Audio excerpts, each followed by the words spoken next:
Now, I could be incorrect, but if we take a look at the next 2 to 3 years, life expectancy may drop further than it is now because many Nigerians do not have good food to eat. Their medicines are higher. So you see a lot more people even dying, and life expectancy also getting lower. I'm putting this out there, especially for economists to look at and perhaps even give us the data, because there's a cost of living crisis that has made many Nigerians not to afford food. The food that they are affording now is not even balanced diets that will contain vitamins, minerals, carbohydrates, proteins, and all of that. Now, anyone who we see now will just take to drink Gary, so that your stomach at least will have something to churn, that the acid in your stomach will not kill the person. So we'll be looking at the economic growth and what we need to do perhaps to even bake a larger pie. My guest will be joining me shortly to take a look at that. Let's get started with what's in the news today. The federal government has announced this partnership with development finance institutions across Africa and beyond to broaden market access for Nigerian exporters. The Minister of Industry, Trade and Investment, Dr. Doris Uzokanete, represented by the Permanent Secretary, Nura Rimi, emphasized that this initiative demonstrates a commitment to boosting Nigeria's export potential and driving economic growth through strategic trade partnerships.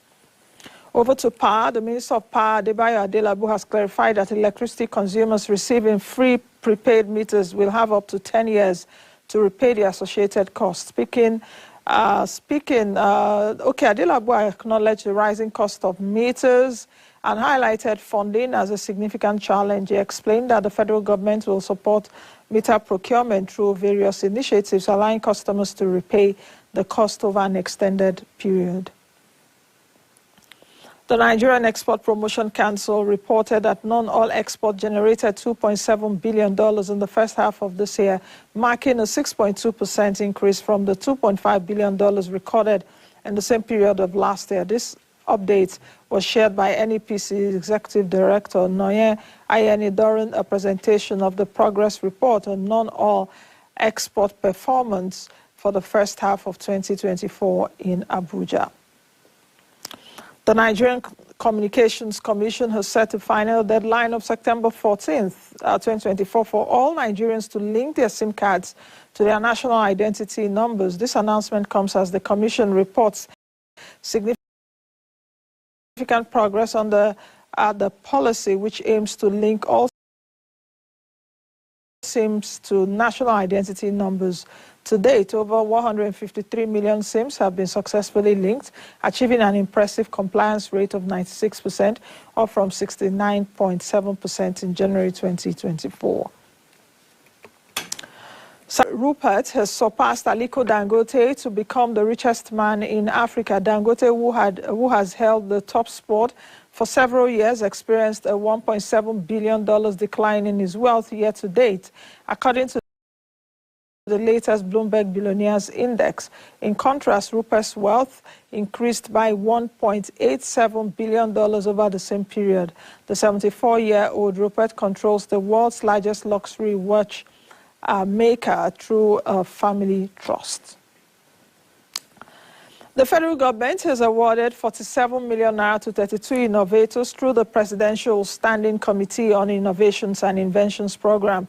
At the grants presentation event, the Deputy Director of Technology Acquisition and other grants ranged from 1 million naira to 5 million naira per beneficiary. She explained that the program aims to support Nigerians, particularly those in the informal sector, with viable technological ideas. The Minister of the Federal Capital Territory, Nyesom Wike, has announced that the proposed Idu Industrial Park, situated in the Idu Industrial Area, is expected to create over 40,000 jobs upon completion, explaining that contractors have assured him the project will be finished within the next 8 to 9 months. He emphasized the significant economic benefits the project will bring to both the FCT and the country. In Nigeria, the transition to a digital economy has created opportunities for innovation and global competitiveness, particularly among the country's tech-savvy youth. The Nigeria Youth Stakeholders Conversation has been at the forefront of this transition, bringing together regulatory agencies, experts and youth leaders to discuss critical issues. The media chats, the Nigeria Youth Stakeholders Conversation 3.0, held the event themed Digital Economy Transition, Pathway to Global Competitiveness and Sustainable Growth. The event focused on empowering youth and positioning Nigeria as a digital leader in Africa. Tosin Adeyanju, Executive Secretary. Outweighs the disadvantage. We should focus on the positives. We should focus on how, in our bedrooms, in our comfort zone, we can use it, we can utilize it to develop ourselves. There are a lot of courses that you can do online that is engage the youth. The Economic and Financial Crimes Commission has looked inward and discovered that enforcement alone cannot solve the problem of cybercrime. We have thought about using prevention as a tool to address the issue of youth involvement of criminality across the board. Blessing Oyefeso, President and Executive Director, Nigeria Youth in Politics, and convener Nigeria Youth Stakeholders Conversation 3.0, shares the inspiration and purpose behind the conceptualization of the event. That it is not out of place that leaders of tomorrow must coexist together with regulatory agencies, policymakers, industry experts, social impact makers, together to explore alternative ways for socio-economic development of our dear nation, Nigeria. Elizabeth Makiu, Program Associates, Peace Building and Conflict Prevention, United Nations Office on Drugs and Crime, Nigeria, also details the critical areas of UNODC's work in Nigeria. Your participation, empowerment, and inclusion are all extremely important parts of UNODC's Nigeria's work. We see these themes as key change enablers and something which we need to take into consideration when planning and implementing all of our activities to ensure the effective implementation of our work program here in Nigeria. The event organizers, in collaboration with partners, committed to providing annual training for core members in robotics and ICT. This initiative is focused on empowering youth with relevant digital skills. All right, let's move overseas now. French President Emmanuel Macron officially opened the Paralympics Games on Wednesday, following a magnificent ceremony that saw competitors celebrated by joyful volunteers and spectators on a warm summer night. Despite tight security with around 15,000 law enforcement officers present, the evening maintained a relaxed summer ambience as the sun gradually set over the French capital.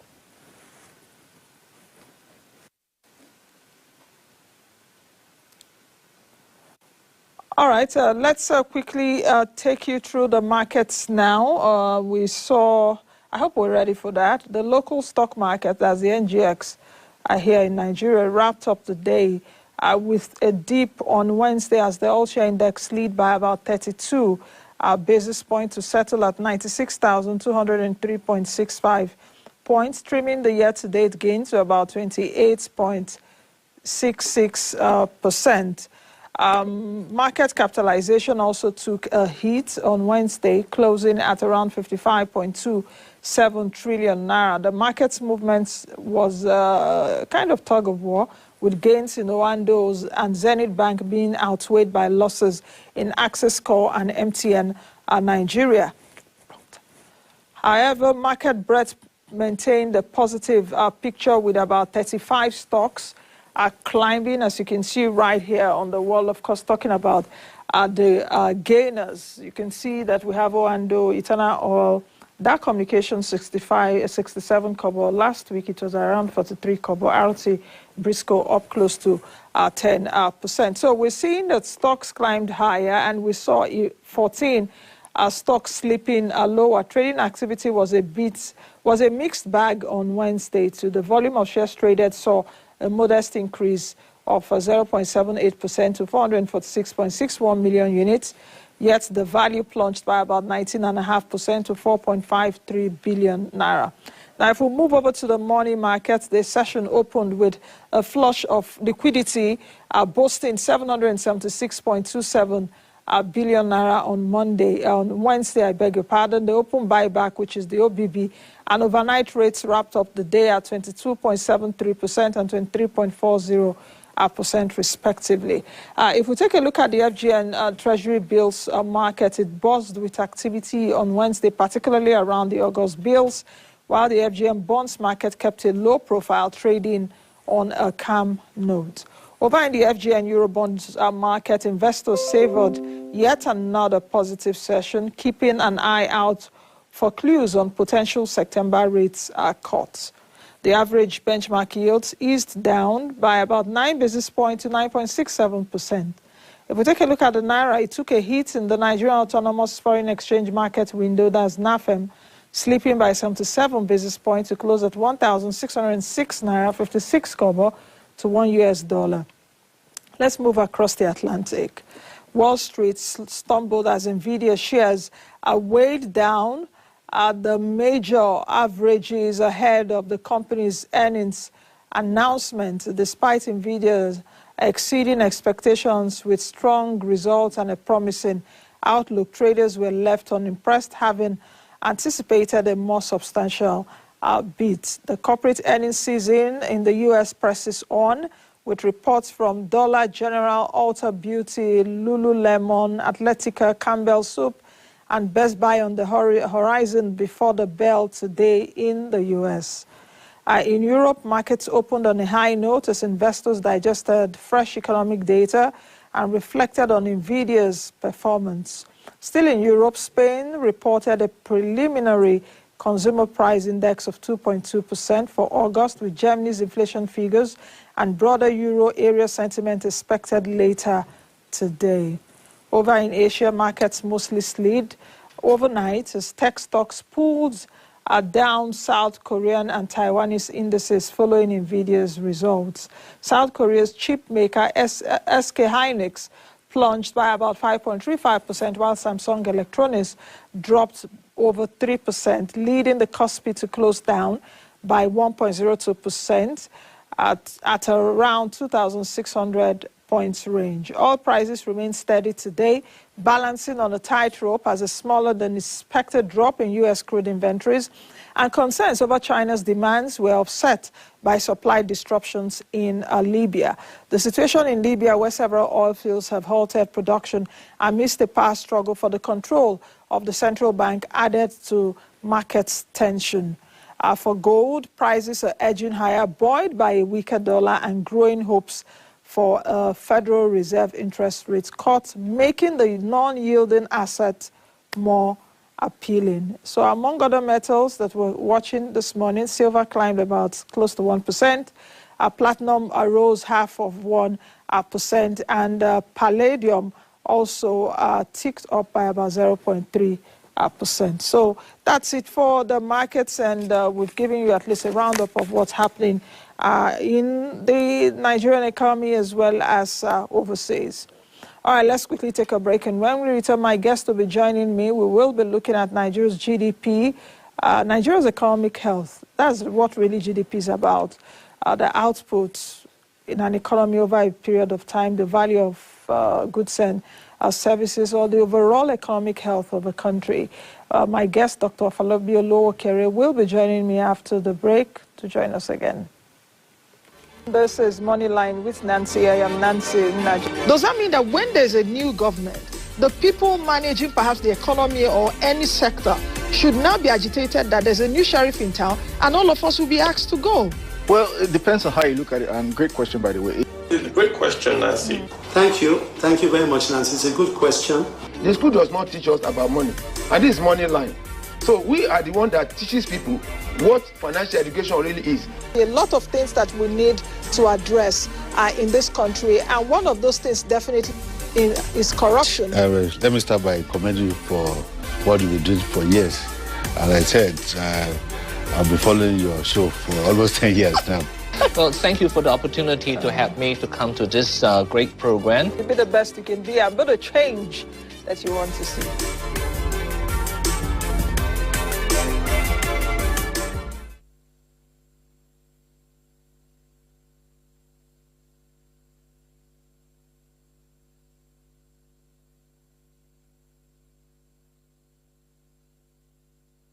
We can do it. We can build our country for the sake of the millions of the people. Delivery, yes, we must achieve it. It could seem impossible because you don't dream big. When you have this quality of an achiever, nothing is impossible. So don't take on too much commercial or private debt so you can service. Any country, if you can service, if you're generating enough revenue from investing that money, fine. But if you're not, you have to be extremely careful because debt relief is not easy. Hard decisions have been taken and they are required to help us because the central bank can't do it on its own. It has to work very closely with the fiscal side. One without the other is like, that famous adage of clapping with one hand. It won't go anywhere. The last thing central banks want is a financial system, the tail of the dog, to start wagging the body of the dog, which is the economy itself. They don't want a feedback loop from bad finance to bad economics. This is Moneyline with Nancy, and I am Nancy Nnaji, where I consistently give you a dose of finance, economy, markets, as well as investment information.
Nigeria's economy grew 3.19% in 2024. That's in second quarter, surpassing the 2.51% growth in the Q2 of 2023 and 2.9% in the first quarter of this year. According to the statistics agency, the services sector with 3.79% growth was the main driver, contributing 58.76% to GDP. The agricultural sector grew by 1.41%, slightly down from 1.5%. In the second quarter of last year, from the 1.5% of the second quarter of last year. Now, the industry sector rebounded with a 3.5% growth, up from about a minus 1.94% growth. Last year, daily oil production averaged at 1.41 million barrels, up from 1.22 million barrels per day in the second quarter of 2023, but lower than the first quarter of 2024.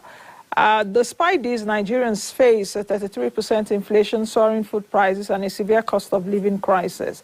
How do these macroeconomic indicators translate to real-life improvements for Nigerians? Joining me to explore this right now is Dr. Afolabi Olowokere. He's the Managing Director and Chief Economist at Analyst Data Services and Resources.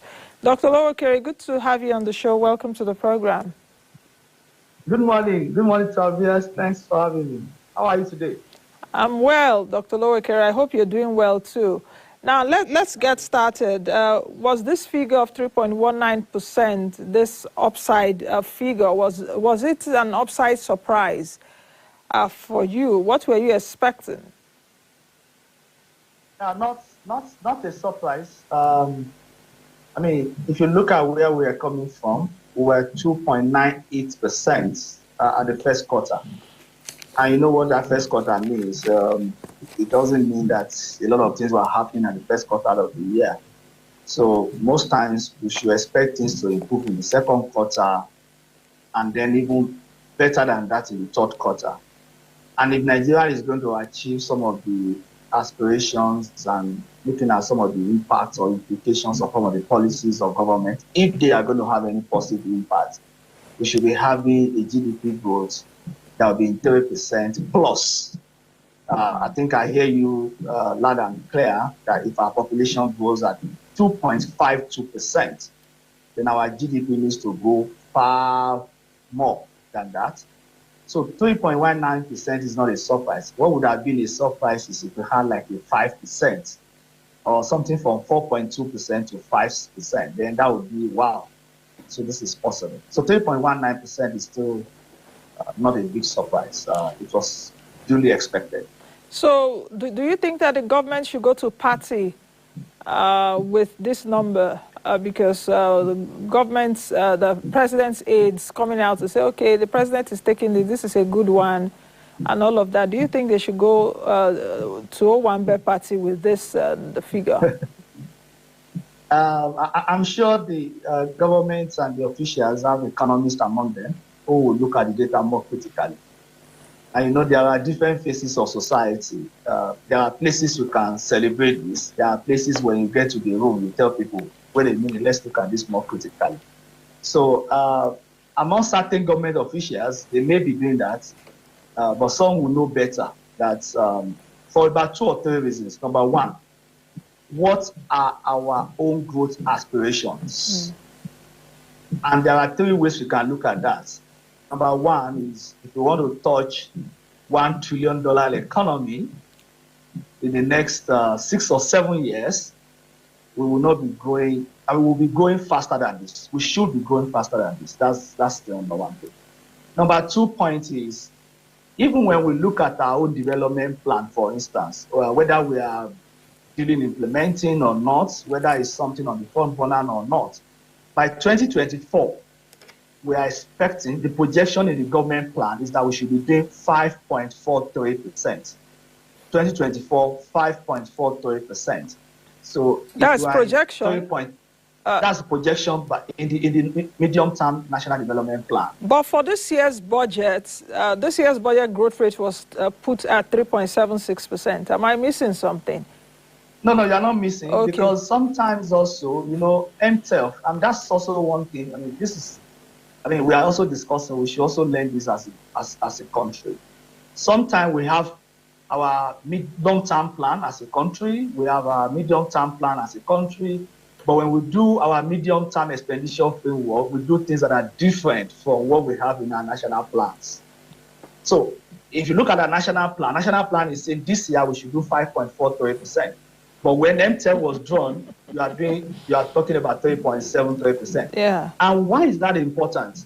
Growth in the National Development Plan is seen as an outcome.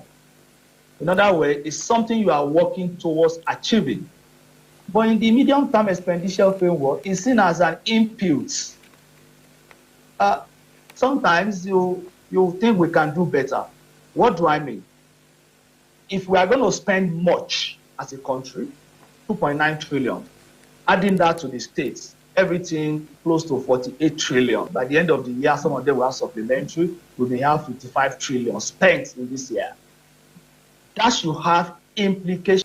Fiscal policy should drive growth. So monetary policy, not necessarily, because you also want to solve some of the problems that are created by fiscal and mop up things. But fiscal policy should drive growth. So growth that we are looking at is 5.43. Even if we say it's 3.7 in the medium-term expenditure framework, 3.19 is still lower than what we want to achieve as a country. And as you also said, we can't be doing 3.19% and plan to touch $1 trillion economy. And the last point that I will also say on that is that compare ourselves to other countries that have been able to lift many people out of poverty. The way we too want to lift people out of poverty, we need to go faster. So while some may go to the party, as you said, with 3.19, comparing the figures, we probably are coming from like last quarter, 2.98, a marginal increase. Others will think more over a longer horizon and say, where are we coming from? Where are we supposed to be? And how our peers and comparator countries, how are they doing? So it's not yet over. That's what I would say. But at least we are better than where we are coming from if we can sustain it. So I think those people, what they should be talking about is we plan to sustain. And if we sustain, let's celebrate that we are sustaining. Now, sustenance could actually also mean something different. If we plan on sustaining the 3% range, it also isn't good.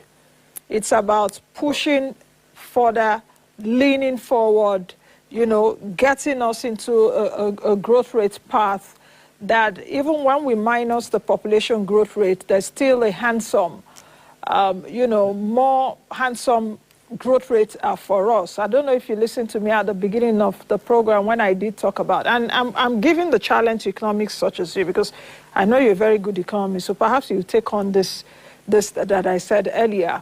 If we take a look at now GDP growth of 3.19%, just oppose it against the cost of living crisis, there's a misery index by the side, of course exacerbated by inflation, unemployment, and what have you.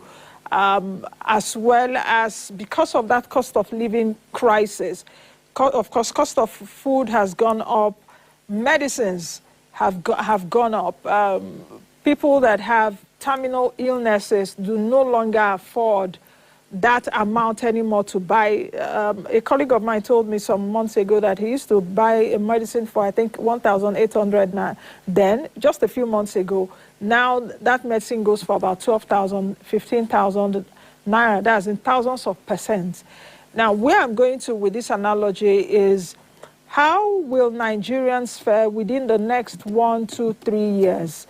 Can we measure perhaps life expectancy? Because now we're talking about GDP growth of 3.19%. Can we measure life expectancy, economic health, or the health of Nigerians, as it were?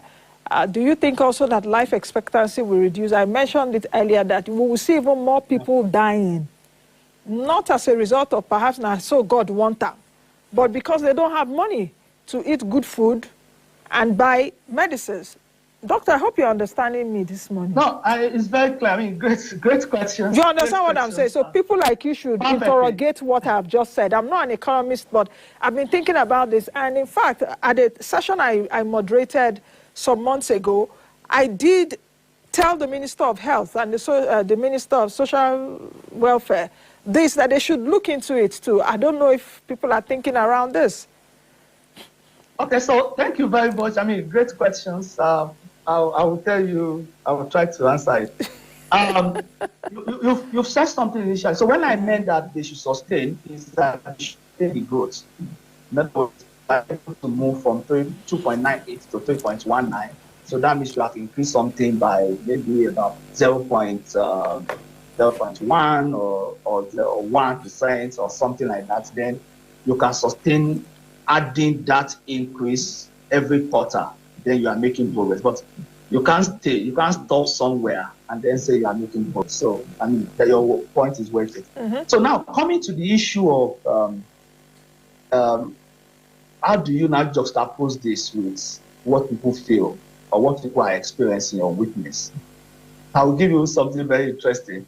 You don't significantly take people out of poverty if you cannot grow, especially in the part of our world, if you cannot grow double digits or high-end single digits.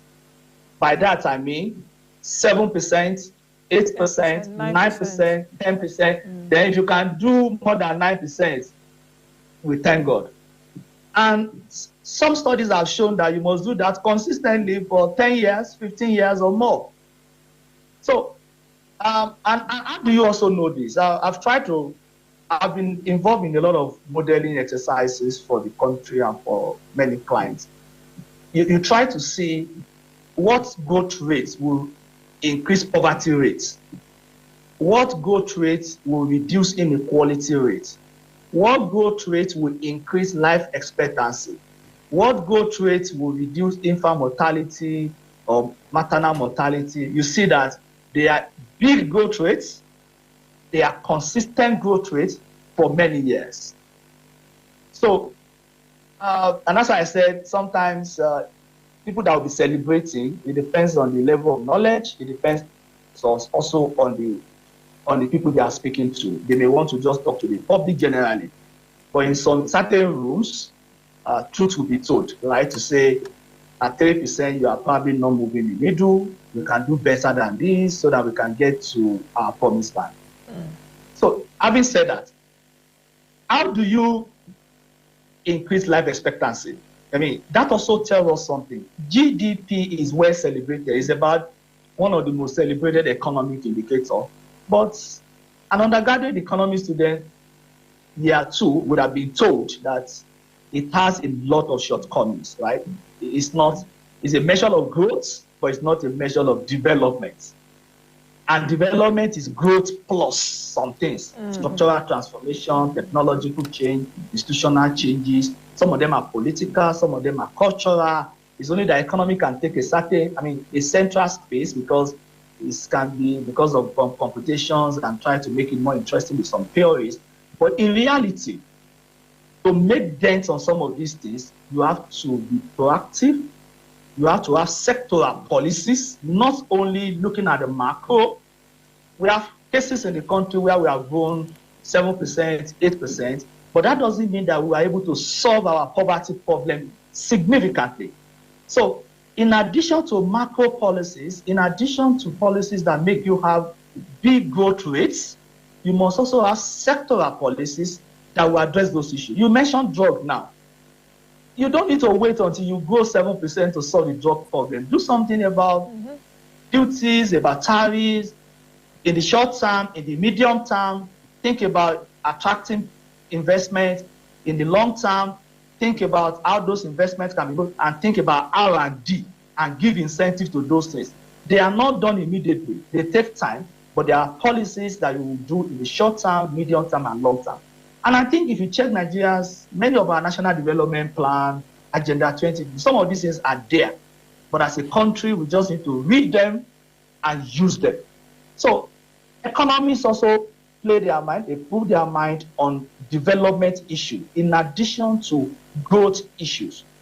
But the growth issues sometimes, because the figures come out, everybody speaks about them. I mean, journalists like you are an economist now, you are not just an ordinary journalist.